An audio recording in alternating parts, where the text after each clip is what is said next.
ঈদ উল ফিতরের নামাজের নিয়ত ও নিয়ম কি? নিয়ত তো হলাম ঈদের ফিতরের নামাজ পড়তেছি, এই ইন্টেনশন যথেষ্ট যে আমি ঈদের নামাজ পড়তেছি, এটা ফজর না। ঈদের নামাজ পড়তেছি, এটা নর্মাল এরশাক না। ঈদের নামাজ পড়তেছি, এটা জোহর না।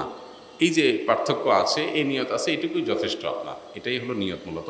আলাদা মুখে নাওয়াইতুয়ান ইত্যাদি ইত্যাদি এগুলো বলার দরকার নাই। আর ঈদের নামাজের যে নিয়ম, সেটা হলো ঈদের নামাজ 2 রাকাত আদায় করতে হবে এবং 2 রাকাত নামাজের পরে খুতবা দিবেন খতিব সাহেব। জুমাতে বা অন্যান্য ক্ষেত্রে খুতবা আগে আমরা দেই, কিন্তু ঈদের নামাজের মধ্যে খুতবা হবে পরে। 2 রাকাত নামাজের নিয়মটা কি?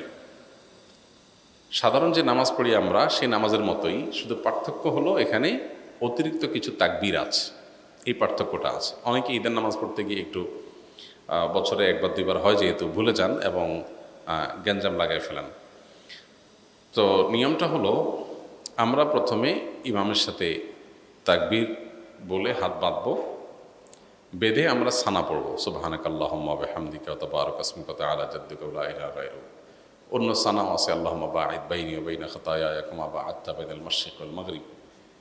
সানা যেটা আছে এটা পড়ব। সানা পড়া শেষ, এরপরে অতিরিক্ত তাকবীর দেবেন ইমাম সাহেব।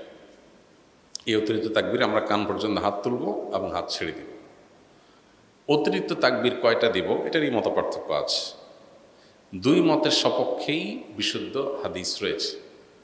এ সম্পর্কে বিস্তারিত জানতে চাইলে ডক্টর খন্দকার আব্দুল্লাহ জাহাঙ্গীর রহমান আলাদা বই আছে এটার উপরে, ঈদের সালাতের তাকবীর নিয়ে, সেটা দেখতে পারেন। অর্থাৎ অতিরিক্ত তাকবীরের সংখ্যা 6 তাকবীর হানাফি মাযহাব অনুযায়ী, অন্যান্য মাযহাব অনুযায়ী 12 তাকবীর। এই দুইটাই বিশুদ্ধ। তো অতিরিক্ত যে তাকবীর সানা পড়ার পর ইমাম সাহেব দিবেন, আমরা সাথে সাথে বলবো আল্লাহু আকবার, আল্লাহু আকবার, আল্লাহু আকবার। 3টা তাকবীর হয়তো প্রথম 2টাতে হাত ছেড়ে দিবেন, তৃতীয় তাকবীরের পরে হাত বেঁধে ফেলবেন। এবার ইমাম সাহেব সূরা ফাতিহা পড়বেন, অন্য সূরা মিলাবেন, রুকু করবেন, সিজদা করবেন, আবার দ্বিতীয় রাকাত শুরু করবেন। দ্বিতীয় রাকাতে তাকবীরটা হবে শেষে। ইমাম সাহেব দাঁড়ায় সূরা পড়বেন, সূরা ফাতিহা পড়বেন, সূরা মিলাবেন, এরপরে আল্লাহু আকবার, আল্লাহু আকবার, আল্লাহু আকবার, অতিরিক্ত তাকবীর দিবেন 3টা হানাফি মাযহাব অনুযায়ী। আর শেষে আরেকটা তাকবীর দিয়ে রুকুতে যাবেন। তাহলে 4টে হবে লাস্টে, 3টা অতিরিক্ত তাকবীর, একটা রুকুর তাকবীর, ব্যাস। এরপরে যথারীতি নামাজ, আত্তাহিয়াতু, দোয়া, মাসুরা, দুরূদ পড়ে আমরা সালাম ফেরাবো। এ হলো নামাজ। তাহলে শুধুমাত্র অতিরিক্ত তাকবীরগুলো প্রথম রাকাতে সানা পড়ার পরে সূরা ফাতিহার আগে, আর দ্বিতীয় রাকাতে অতিরিক্ত তাকবীরগুলো হবে রুকুতে যাওয়ার আগে, সূরা ফাতিহা সূরা মিলানোর পরে। তাকবীরগুলো মুখে বলবো, বলার সময় হাত উত্তোলন করে আবার হাত ছেড়ে দেব, বাস। এই ছাড়া আর কোনো পার্থক্য নেই। ঈদের নামাজের পরে ইমাম সাহেব খুতবা দিবেন, তখন মনোযোগের সাথে খুতবা শ্রবণ করতে হবে। অনেকে আছেন ঈদের নামাজ পড়ে খুতবা শোনা ছাড়া চলে যান, খুবই গর্হিত কাজ, খুতবা শুনতেই হবে। সো ঈদের নামাজের গুরুত্বপূর্ণ অংশ খুতবা শোনা, খুতবা শোনা ছাড়া যাওয়া জায়েজ নাই। অবশ্যই আপনাকে ঈদের নামাজের পরে খুতবা শুনে তারপরে যেতে হবে। জাকাতের টাকার আসল হকদার কে?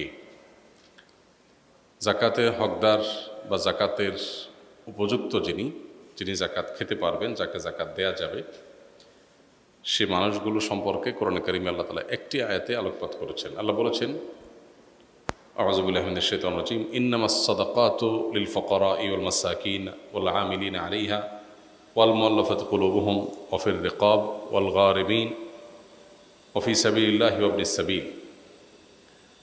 এখানে 8টা শ্রেণী মানুষের কথা বলা হয়েছে যারা জাকাতের হকদার বা যারা জাকাত পাবে।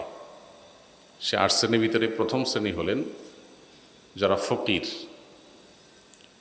ফকির বলতে যারা অভাবী, তাদের যে উপার্জন হয় সে উপার্জন দিয়ে তাদের দিন বা মাস চলে না, কষ্ট হয়, দেনা হয়ে যায়, টেনে টেনে চলতে হয়। অর্থাৎ তাদের যেটা আছে সেটা দিয়ে তাদের একান্ত বেঁচে থাকার যে নিড প্রয়োজনীয় সেগুলো পূরণ করতে তাদের কষ্ট হয়, এরকম মানুষকে জাকাত দেয়া যাবে। আরেকটা হলো যে আল মাসাকিন, দ্বিতীয় শ্রেণী হলেন যারা কিছুই নেই, একেবারে নিঃস্ব, তাকে তো জাকাত দেওয়াই যাবে। ফকির এবং মিসকিনের সংজ্ঞা নিয়ে ভিন্ন রকমের সংজ্ঞাও আছে, মত পার্থক্য আছে, কিন্তু মোটা দাগে এই দুইটা শ্রেণীর ব্যাপারে কোনো মত পার্থক্য নাই যে জাকাতের হকদার প্রথমত যাদের কিছুই নেই একেবারে নিঃস্ব তারা, দ্বিতীয়ত যাদের আছে কিন্তু যেটা আছে সেটা দিয়ে তার চলে না। এই চলেনার মানে কি? চলেনার মানে অনেকের মাসে 1 লাখ টাকা স্যালারি দিয়ে তার আসলে চলে না। কেন চলে না? কারণ তার নতুন আরেকটা গাড়ি কেনার শখ আছে, ওই টাকাটা এখনো জোগাড় হয় নাই, তার অভাব আছে। এই টাইপের অভাবই না, খেয়ে পরে বেঁচে থাকা, ট্রিটমেন্ট করা, যেগুলো মানুষের প্রিন্সিপাল নিড, সেগুলো পূরণ করতে পারে না সে। এরকম যদি অভাবী হয়, ধরা যাক তার বেতন 15,000 টাকা মাসে বা 20,000 টাকা মাসে, ঢাকা শহরে 1 রুমের বাসা নিয়ে বাচ্চাদের নিয়ে থাকে, কষ্ট হয়, তার খাবার দাবার আবাসন এটুকুর ব্যবস্থা করতে কষ্ট হয়ে যায়, হয় দেনা হয়ে যায়, আর না হলে অনেক টানাটানি করে চলতে হয়। এরকম মানুষকে জাকাত দেওয়া যাবে। 3 নম্বর হলো জাকাতের যারা উসুলকারী, তারা জাকাতের উসুল কারা করেন? রাষ্ট্রীয়ভাবে জাকাত উসুলের ব্যবস্থাপনা থাকলে যে ডিপার্টমেন্ট এটা দেখাশোনা করবে, সেই ডিপার্টমেন্টের কর্মী শ্রমিক যারা থাকবে তাদের বেতন ভাতা এই জাকাতের টাকা থেকে দেওয়া যাবে। 4 নম্বর হলো মুআল্লাফাত কুলুবুহুম। মুআল্লাফাত কুলুব বলা হয় সেই সব মানুষদেরকে যাদেরকে জাকাতের অর্থ দিলে তারা ইসলামের দিকে অগ্রসর হবে। ধরা যাক কেউ নতুন মুসলমান হয়েছে, তাকে জাকাতের টাকা দিলেন ইসলামের উপরে অটল অবিচল থাকার জন্য। অথবা এমন কোনো জনপদ, আমাদের দেশের সেরকম পরিস্থিতি নেই, এমন কোনো জনপদ যেখানে আসলে অমুসলিম কেউ যে ইসলামের দিকে ঝুঁকছে, আসছে, মনে হচ্ছে যে তাকে আমি হেল্প করলে সে ইসলামের দিকে আসতে পারে, সে অসহায়, আমি হেল্প করলাম, অথবা তার ক্ষতি থেকে বাঁচার জন্য তাকে আপনি টাকা দিলেন। অবশ্য এই খাতটা অনেক ইমামদের মধ্যে রহিত হয়ে গেছে। 5 নম্বর হলো দাস মুক্তি। এটার অপশন এখন নাই। দাসীরা তাদেরকে মুক্ত করার জন্য জাকাতের অর্থ ব্যয় করা যাবে। আপনি ইসলামের বিধিবিধানগুলো দেখেন, কোরআনের আয়াতগুলো দেখেন, দেখবেন মানুষকে দাসত্ব থেকে মুক্ত করার জন্য ইসলাম বহু আয়োজন রেখেছে। আপনি কোনো একটা ভুল করেছেন, অন্যায় করেছেন, এটার ক্ষতিপূরণ কাফারা দাস মুক্তি। এই যে আপনার কোনো দাস, কোনো দাসী তার মালিক থেকে মুক্ত হতে চায় টাকার বিনিময়ে, তাকে আপনি জাকাতের টাকা দিয়ে মুক্ত করতে পারবেন। মানে মানুষকে দাস মুক্তি থেকে, দাসত্ব থেকে মুক্তি দেওয়ার জন্য ইসলাম নানামুখী আয়োজন রেখেছে। 6 নম্বর হলো ঋণগ্রস্ত ব্যক্তি, গারিমিন, যারা কোনো কারণে তাদের মৌলিক প্রয়োজন পূরণ করতে গিয়ে লোন হয়ে গেছে, ঋণ হয়ে গেছে, সে ঋণ পরিশোধ করার সামর্থ্য তার নাই। গরিব মানুষ, ট্রিটমেন্ট করতে করতে অনেক টাকা দেনা হয়ে গেছে, তাকে জাকাতে টাকা দিতে পারবেন। অথবা তার মৌলিক প্রয়োজন পূরণ করতে গিয়ে দেনা হয়ে গেছে। কেউ ব্যবসা সম্প্রসারণ করতে গিয়ে দেনা হয়ে গেছেন, তাকে জাকাত দেওয়া যাবে না। তার এই ঋণটা বাণিজ্যিক কমার্শিয়াল লোন, এটা তার প্রিন্সিপাল নিড পূরণের জন্য লোন না। 7 নম্বর হলো সাবিলিল্লাহ, আল্লাহর রাস্তায়। আল্লাহর রাস্তা বলতে জিহাদকে উদ্দেশ্য করা হয়েছে। কোনো কোনো আলেম এটাকে ব্যাপকভাবে যে কোনো দিনের কাজ, দাওয়াতের কাজকেও এখানে শামিল করেন। মূলত এখানে জেহাদকে মিন করেছে। জেহাদ যদি চলমান থাকে, সুযোগ থাকে সেখানে জাকাতের টাকা দেওয়ার, সেখানে জাকাতের টাকা দেওয়া যাবে।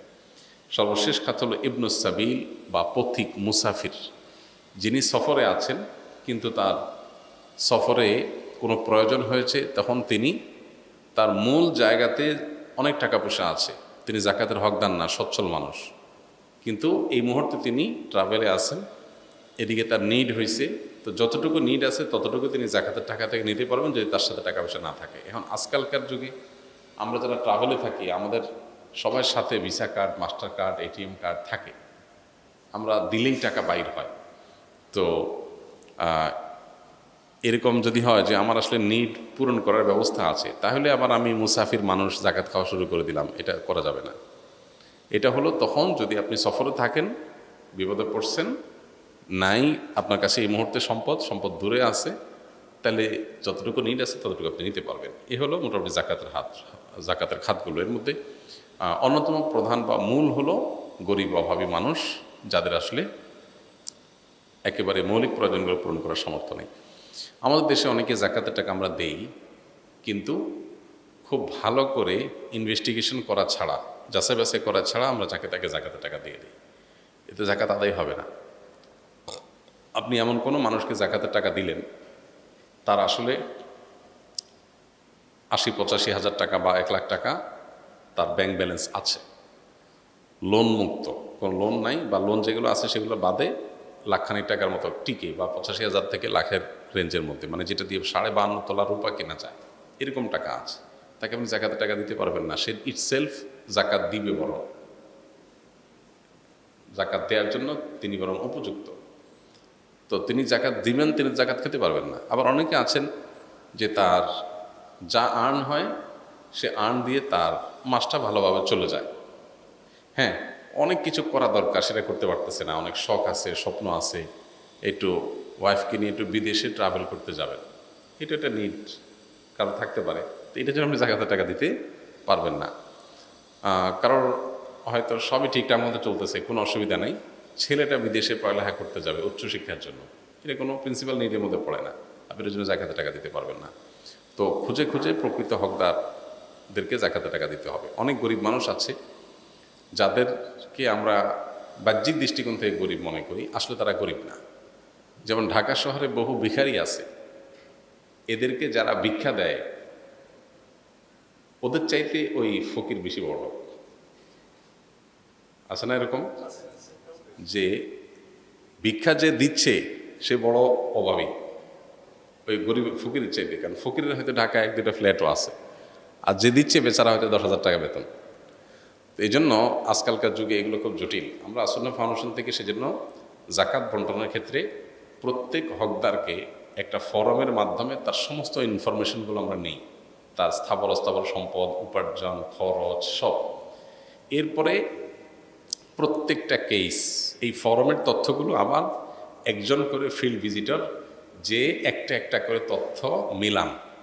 ইভেন সেখানে জিজ্ঞেস করা হয় তার বাসায় ফ্রিজ আছে কিনা, এসি আছে কিনা, টেলিভিশন আছে কিনা, কি আছে না আছে সব অ্যাসেসমেন্ট করা হয়। এই কাগজে অ্যাসেসমেন্ট যেটা, সেটাকে আবার ফিল্ডে একজন মানুষ কে কোথায় যাবে কেউ জানে না, র্যান্ডমলি কাউকে পাঠানো হয়, সে যে সব তথ্যগুলো একটা একটা করে ভেরিফাই করে তারপর আমরা জাকাতের টাকা খরচ করি। তো ব্যক্তিগত পর্যায়ে যারা জাকাত দিবেন একটু জেনে শুনে যাচাই বাছাই করে তাদেরকে দিতে হবে।